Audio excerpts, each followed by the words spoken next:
Hello and welcome to our channel. आज हम history की किताबों के पन्नों को पलट कर बात करेंगे about the revolt of 1857 part 2। पिछली वीडियो में हमने देखा था कि इस रिवोल्ट के पीछे के कारण क्या थे। हमने पॉलिटिकल, इकोनॉमिक, सोशियो रिलीजियस और मिलिट्री कॉजेज़ को डिटेल में समझा।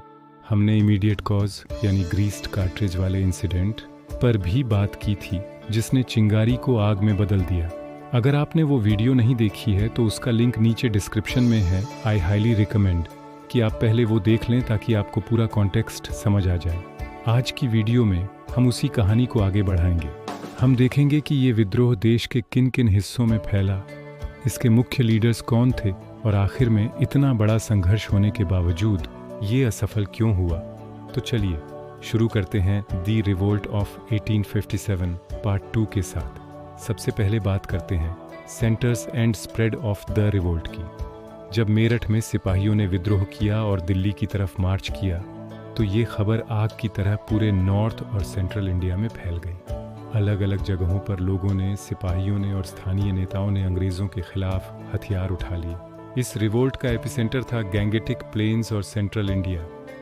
सबसे पहले ऑफ कोर्स दिल्ली। 11 मई 1857 को मेरठ से आए सिपाही दिल्ली पहुंचे और उन्होंने मुगल सम्राट बहादुर शाह जफर को शाहनशाह ए हिंदुस्तान घोषित कर दिया। हालांकि बहादुर शाह उस समय सिर्फ नाम के सम्राट थे और उनके पास असली पावर नहीं थी।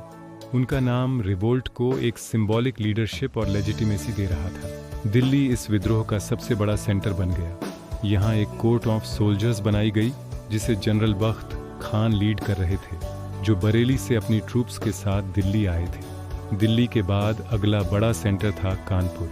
कानपुर में रिवोल्ट को लीड कर रहे थे नाना साहेब, जो पेशवा बाजीराव द्वितीय के अडॉप्टेड सन थे। अंग्रेज़ों ने उन्हें उनके फादर की पेंशन देने से मना कर दिया था और उन्हें पूना से निकालकर कानपुर के पास पिठूर में रहने पर मजबूर कर दिया था। जब रिवोल्ट शुरू हुआ तो नाना साहेब ने इसे एक मौके की तरह देखा। उन्होंने खुद को पेशवा घोषित कर दिया और अंग्रेजी गैरिसन को आत्मसमर्पण यानी सरेंडर करने पर मजबूर कर दिया। उनके साथ थे उनके दो सबसे विश्वसनीय सहायक, तात्या टोपे और अजीमुल्लाह खान। तात्या टोपे एक बेहतरीन जनरल थे और उन्होंने गोरिल्ला वॉरफेयर का खूब इस्तेमाल किया, जबकि अजीमुल्लाह खान एक कुशल पॉलिटिकल एडवाइज़र थे। तीसरा महत्वपूर्ण सेंटर था Lucknow, the capital of Awadh. Awadh को 1856 में अंग्रेज़ों ने मिस गवर्नेंस के बहाने एनेक्स कर लिया था, जिससे वहाँ के लोगों में बहुत गुस्सा था। यहाँ रिवोल्ट को लीड कर रही थी बेगम हजरत महल। उनके हस्बैंड नवाब वाजिद अली शाह को अंग्रेज़ों ने कलकत्ता भेज दिया था। बेगम हजरत महल ने अपने छोटे बेटे बिरजिस कद्र को अवध का नया नवाब घोषित किया और अंग्रेज़ों के खिलाफ एक ज़ोरदार संघर्ष शुरू किया। उन्होंने आम जनता, ज़मींदारों और किसानों को एक साथ लाकर ब्रिटिश रेजिडेंसी को घेर लिया। उनका शासन कई महीनों तक चला और उन्होंने अंग्रेज़ों को कड़ी टक्कर दी। सेंट्रल इंडिया में झांसी एक और बड़ा गढ़ था। यहाँ की रानी लक्ष्मीबाई शायद इस रिवोल्ट की सबसे आइकॉनिक फिगर्स में से एक हैं।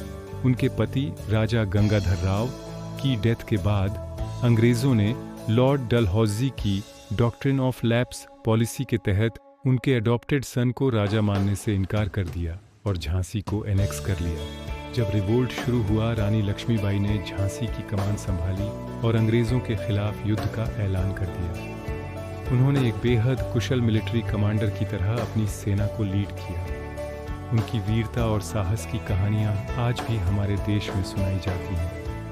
खूब लड़ी मर्दानी, वो तो झांसी वाली रानी थी। ये पंक्तियाँ उनकी शौर्य गाथा को अमर बनाती हैं। इन बड़े सेंटर्स के अलावा रिवोल्ट और भी कई जगहों पर फैला। बिहार के आरा में रिवोल्ट को लीड कर रहे थे कुंवर सिंह, जो जगदीशपुर के एक बुजुर्ग जमींदार थे। उनकी उम्र लगभग 80 साल थी, लेकिन उनका जोश और मिलिट्री टैक्टिक्स कमाल के थे। फैजाबाद में मौलवी अहमदुल्लाह ने विद्रोह का झंडा उठाया। वो एक बहुत प्रभावशाली नेता थे और उन्होंने हिंदू मुस्लिम एकता पर बहुत जोर दिया। बरेली में खान बहादुर खान ने खुद को नवाब घोषित कर दिया और रिवोल्ट को लीड किया।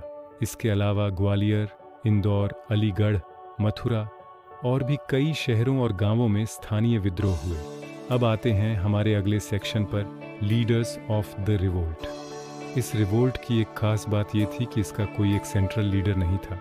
अलग अलग जगहों पर अलग अलग लीडर्स थे जिनके अपने अपने ग्रीवांसेस और मोटिवेशंस थे। और आखिर में आते हैं फेल्योर के कारणों पर। Like of unified leadership, superior British resources, limited geographical spread, society के सभी सेक्शंस का सपोर्ट न मिलना और एक क्लियर पॉलिटिकल अल्टरनेटिव का अभाव, इन सब वजहों से जुलाई 1858 तक अंग्रेज़ों ने इस रिवोल्ट को पूरी तरह कुचल दिया। तो ये थी कहानी द रिवोल्ट ऑफ 1857 की। जय हिंद।